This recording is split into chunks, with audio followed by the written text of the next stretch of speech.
keep telling people the problems of Nigeria is not that there are no jobs. The problem is that there are no employable people. A lot of people are not employable because we lack management knowledge. We don't know what is management. A lot of us make deadly mistakes in management. Number one, nepotism, tribalism. You open a company, you have opened a hotel, you go and call your brother in the village that maybe he did engineering. After engineering, he has stayed for 4 years, 5 years, no job. So maybe he has relocated to one village or he's patching his life one place. You go and call him to come and manage your hotel and you want the hotel to grow. Then you come to that hotel, only one person, you are CEO, you are accountant, you are finance controller, your manager, your supervisor. Then even to train your staff, you don't train. Because down here, we don't train people. You'll be begging a company, let me train your staff. They'll tell you, no. If I train and finish, you go come out, you go work for another company. So you employ ill-equipped people to give you high standard service. How is that possible? The man will give you what he knows. If he's a quarrelsome person, he's ready to quarrel with the customer. And you quarrel with one customer, one unsatisfied customer or one dissatisfied customer will tell 20. Even though one satisfied customer may tell 3 or 4, but one dissatisfied will tell 20 and he will keep telling the story even in the next 2 years. Those people, like, they behave anyhow. I don't want to go there. So you employ people that nothing is in their head. You refuse to teach them, maybe because there's nothing upstairs too. But you expect the company to grow. How?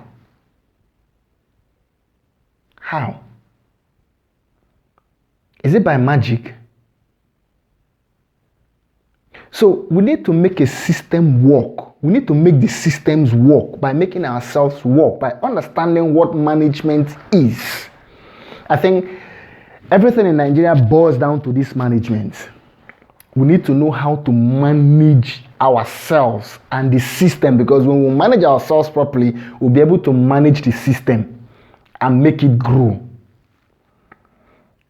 Nigeria is in trouble. Nigeria is in crisis. And that crisis can only be solved when we decide to solve all our problems. Yes, we can be great. We will be great. But we need to fix it. And it is not about calling government, because the government can never, I say it, the government can never. Forget about political promises. Anybody can come and promise you anything. It's razzling. It's like when you're razzling a girl. You even promise the girl heaven and earth. But start the relationship.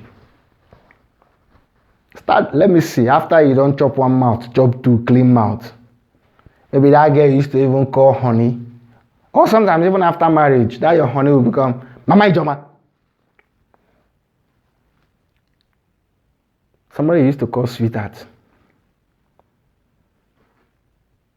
Mama Ken. How did the name change? What made it change?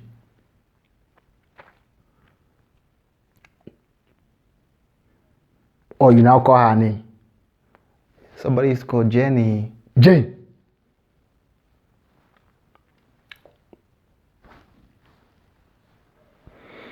So we need to make the system work. We need to learn what it takes. It starts with you. It starts with you and I. Learn how to build yourself first.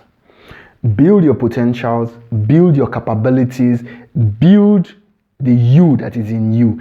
Develop your moral standard. Because it is your success that is like a block in the building called Nigeria. Nigeria is a big project. Some of us are like the pillars. Some of us are like blocks. Some of us are like the roofing. So until these places are in place, until these parts are in place, the building is not If one block that is ugly keeps saying the roof is leaking, yes, the roof is leaking. We know the roof is leaking, but have you fixed yourself as a block? No. So for Nigeria to grow, for us to achieve the greatness we desire, we have to look beyond rhetorics. We have to look beyond political promises. We have to look beyond thinking that somebody will come there tomorrow and transform Nigeria. It is a lie. Quote me. You can save this video. In the next 15 years, you bring it out. There is no leader that we can put in Nigeria that can transform anything. The best any leader can do is to reduce anything we're doing by less than 2 or 3%, which is not substantial enough. Because the expectation we have of our leaders, or that one man will enter there and change everything, the expectation is Mount Everest, but that person will perform less than a gravel. Because that is not where the problem is. The problem is in the whole nation, not in that office. If you think it's easy, go and become the president or become the governor. That's when you will see that these things we're hearing, cabal. That's when you see the original cabal. Ordinary university. If you are the course rep, like class captain, maybe your lecturer has given you guys an assignment, a simple assignment, maybe less than a page, and he says submit this assignment in 2 weeks. Everybody, some people will do it. And maybe this lecturer is this kind of person that he is able to dictate who copied from who. Now, you are the course rep, and he says submit this assignment 9 o'clock on Monday, next 2 weeks Monday. You have come to school by 8 o'clock on that Monday. By 8:30, one general bad man will come to you and say, you see that student, that one will head the hot. Give me his assignment. I want to copy it. What would you do? Have you found yourself in such a situation before? Give me your assignment, I want copy him. Now you cannot tell him no, because he's a general. You tell him no, it's better you pack out of that school. You give him the assignment, the lecturer will identify. And even if the lecturer identifies that this one copied from this one and fails him, he can say it's you that told the lecturer that he collected and copied.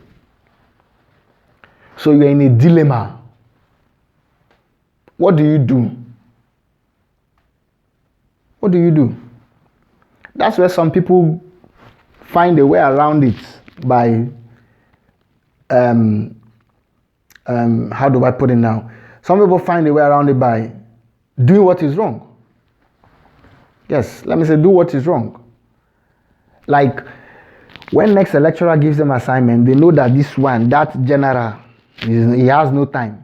So when good students submit the assignment, the class captain himself will now select a few and take to that general and say, see, okay, copy from these 3 or 4, mix and somehow so that lecturer will not know. Some course reps have even gone as far as writing the assignment for general. You want to do what is right?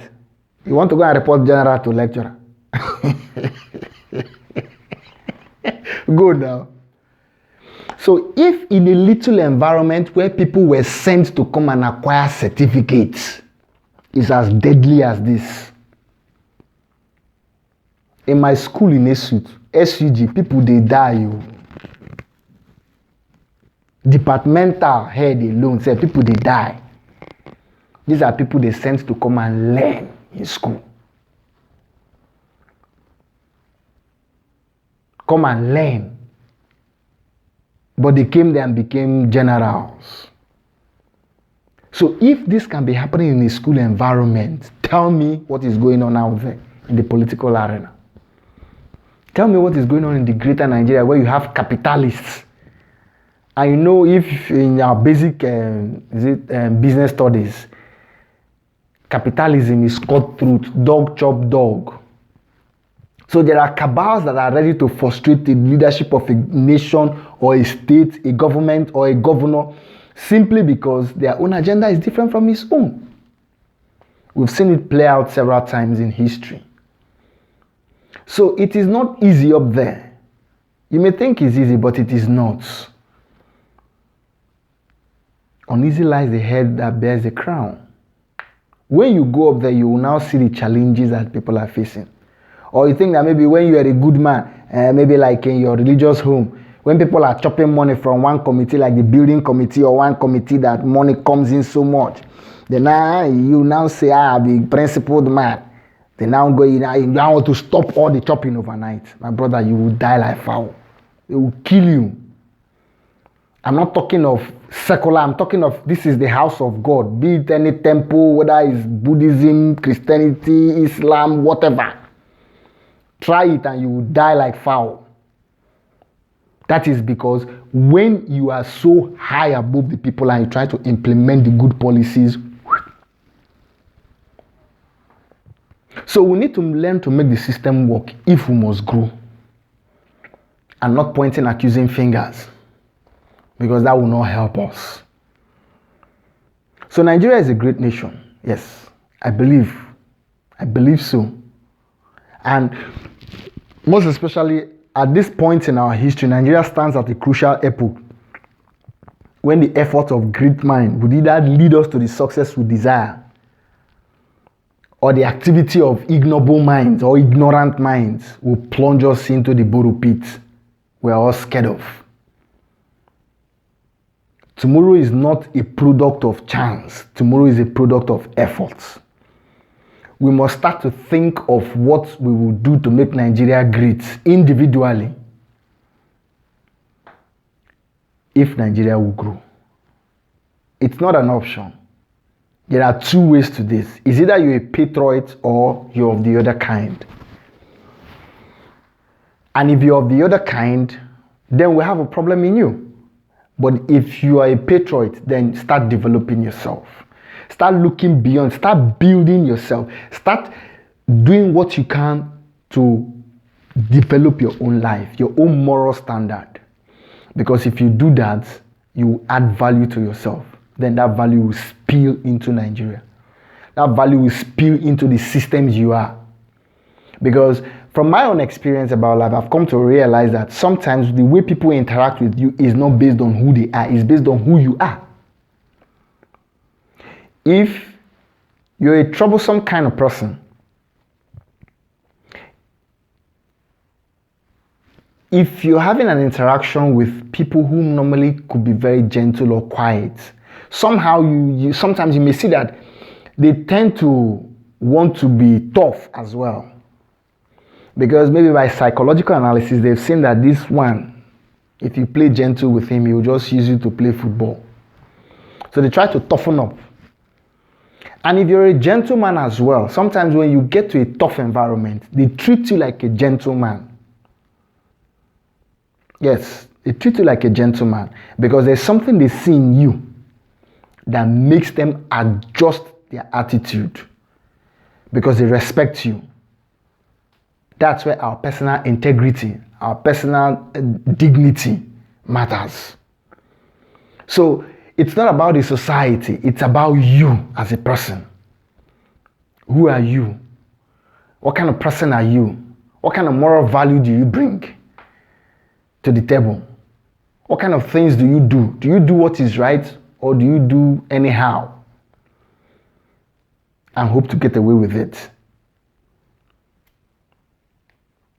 So, for us to build this system, we need to develop a work ethic. Work ethic. Why do I say so? Now, some of us have this magical thinking that success will just land on your head without work. And some people demonize hard work. Now, let me put it straight to us. If we demonize hard work, our nation will never grow. It's a simple thing. Now, you don't equate hard work with suffering because these are two different things. Let me put it straight, or let me make it simpler. If you have a company today, are you going to employ hard workers or lazy people?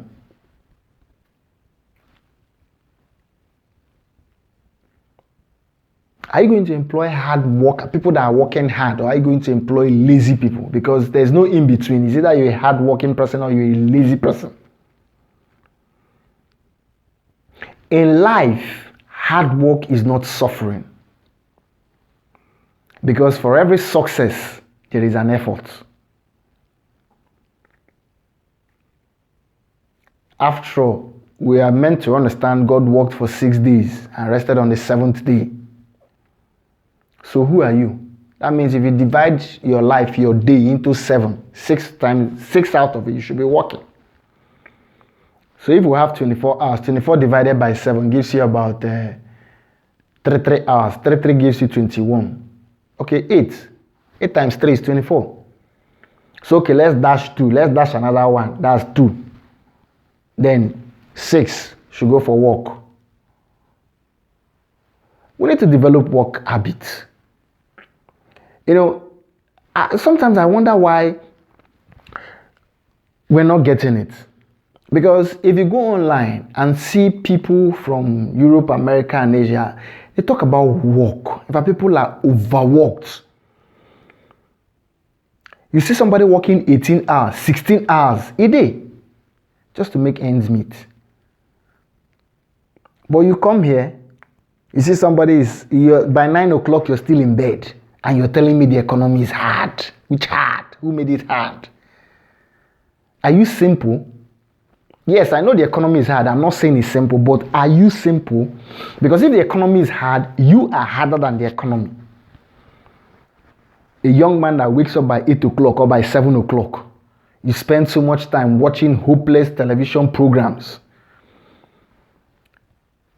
You go to club, you hang out, you sleep around with our girls that have turned into prostitutes in the name of hookup. And you say the economy is hard. The little money you earn that you're supposed to invest in your career, you spend it on women. And you want the economy to grow. You buy what you cannot afford with the money you don't have to impress the people you don't like. Because I see that a lot of us would rather borrow money and do heavy party. But we will not borrow money to learn a skill to better our lives. Maybe like sometimes women, wedding, it has to be big, it has to be this, it has to be that.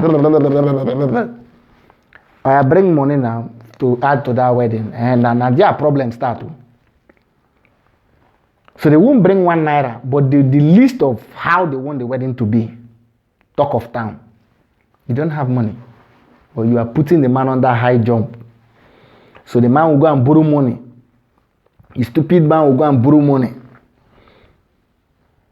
After borrowing money, doing wedding, you go see some people in go wrong. Why? In the owe. 1-2 years, some people have not finished paying their debt. You borrow money to go and spend it on people that are even cursing you in their mind, and some of them are not happy. But you cannot borrow money to invest in your business or to build your career. So how would the economy grow? It's God that will come down from heaven and build our economy for us. So, if we must grow Nigeria, we must look back. We must concentrate on the things that are worth our time. We must concentrate on the things that form the foundation of growth. Work ethic, we must develop good work ethic. And we must know how to manage a system. There is dignity in labor. It doesn't matter what you do. The thing in life is to start small and grow. It's to start small and grow. So there is dignity in labor. When you are working hard, you are not suffering. You're only building. With time, the money will start rolling in. If it's the money that is your priority, it will roll in. The money will roll in. And you will do what you want to do. Okay? So let us build ourselves. Let us reorient ourselves. Let us change that orientation, because the truth is the orientation we have is babash. We just have anyhow orientation that is not going to take us anywhere. Change the orientation. Okay? So if I retrace my steps, first, I think Nigeria is a great nation and we can build Nigeria. We need to learn to build our systems through work ethic and self-development, perpetual self-development, understanding what needs to be done, understanding the system, understanding how to impact on the system from the wealth of our knowledge within and from the wealth of our capabilities. And we will grow Nigeria. Nigeria can grow. I believe in Nigeria so strongly.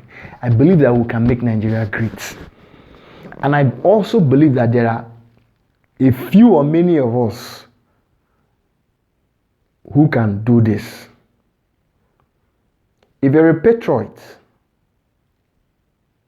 I enjoin you to continue what you're doing.